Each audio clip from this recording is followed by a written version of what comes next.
A billionaire tech visionary announced a plan that sounded like science fiction, a floating city in the Indian Ocean, powered entirely by solar, wind, and tidal energy, a utopia with no cars, no pollution, no crime, and no taxes.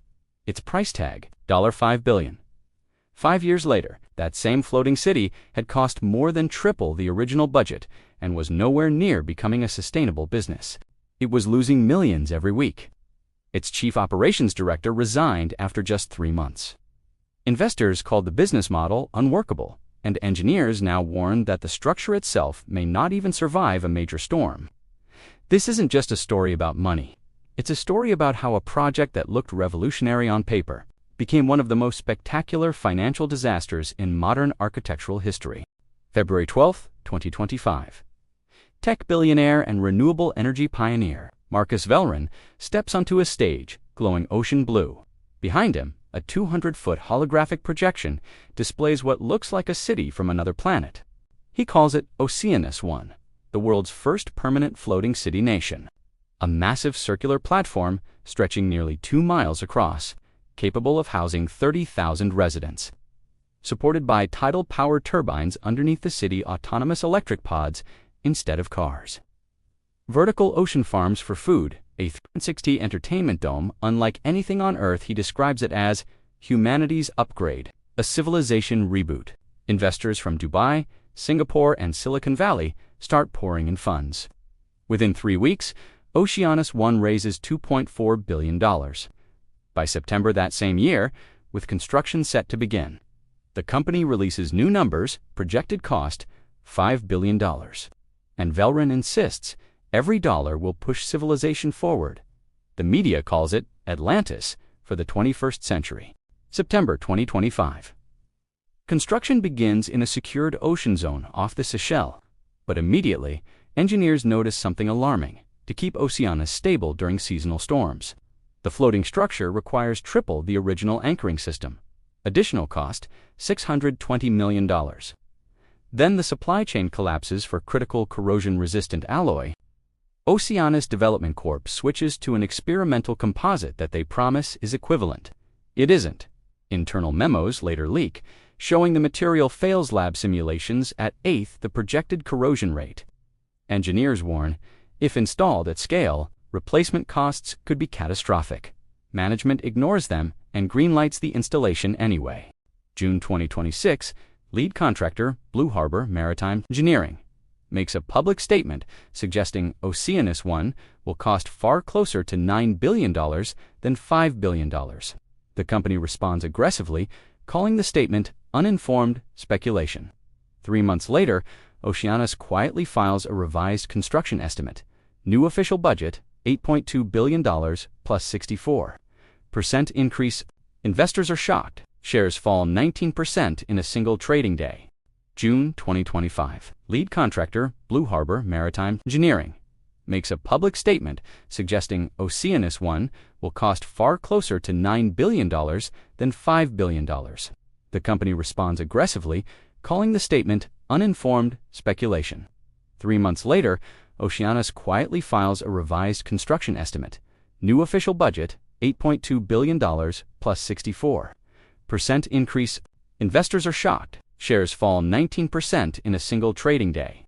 February 2025, construction halts for the first time when a Category 4 cyclone tears through the region. Drone footage shows half-assembled platforms torn loose and drifting. Losses, $540 million. Insurance covers only a fraction. Velrun appears in an interview and insists, "We don't build for calm seas. We build for the storms." But skeptics start asking the obvious.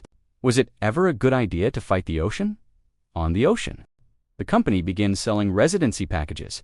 Package price, basic capsule $, $180,000 family ocean terrace $, $450,000 luxury horizon penthouse, $1.7 million they promise. No taxes, no rent, no utility bills forever. But in early 2025, Oceanus-1 updates its resident contract. Monthly sustainability fee, $1,950. Ocean security maintenance, $850. Energy grid access, $630. People who paid hundreds of thousands feel betrayed. Lawsuits begin. Velrin claims the changes were needed. Building a civilization is harder than imagining one. Oceanus One's entire infrastructure is designed around central grid, an AI system that would control waste and water systems, food distribution, emergency response, power allocation, internal transportation. But stress tests reveal a horrifying result. The AI cannot handle more than 9,000 residents, not 30,000. Power prioritization algorithms fail during peak load. Emergency routing locks transport pods instead of redistributing them. Fixing this would take 3 more years and another $1.2 billion. Investors begin pulling out. Creditors smell disaster. In an emergency call with investors, Velrin tries to calm the panic. The ocean is unpredictable. That is its nature. But then he adds the line that reporters will repeat for years: think of Oceanus One as our first pancake, a $9 billion first pancake. The internet erupts. Memes, mockery, editorials calling it Silicon Valley's Titanic. Shares drop another 34%. The chief operations director resigns after 93 days. A leaked letter states, "There is no operational blueprint. We are improvising a city." Then the chief marine engineer quits, citing severe safety compromises.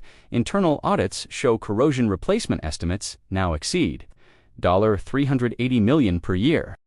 Oceanus One was meant to scale worldwide: Arabian Gulf, Singapore, Strait Caribbean.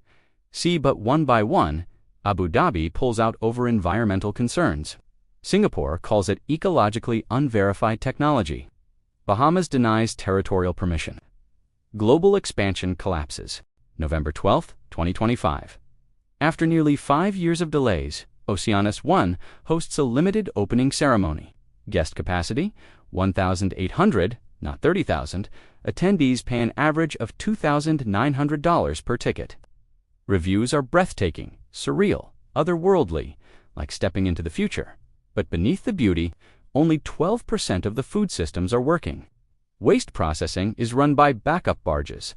Tidal generators keep shutting down. The spectacle is undeniable. The economics are impossible. Artists are offered residencies in the holographic dome, but negotiations break instantly. One artist leaks the offer publicly. The performer keeps 92% of revenue. Oceanus gets 8%. Analysts write, a city cannot survive if it gives away its economy. The dome sits dark for months. November 16, 2025, Oceanus One is put into asset liquidation. Sections are sold off for research and naval training. Some platforms remain rusting at sea. Velrin releases his final statement: "We pushed the world forward, even if the world wasn't ready." Oceanus One will be remembered as a technological marvel, a financial catastrophe, a lesson in what happens when ambition ignores reality. Cities can be built on ideals, but not on water. Without understanding the water. If you enjoyed this video, subscribe for more deep dives into financial ambition, innovation, and collapse. And check the description for a related video on a futuristic car company that promised to change transportation forever, and nearly destroyed itself instead. Thanks for watching.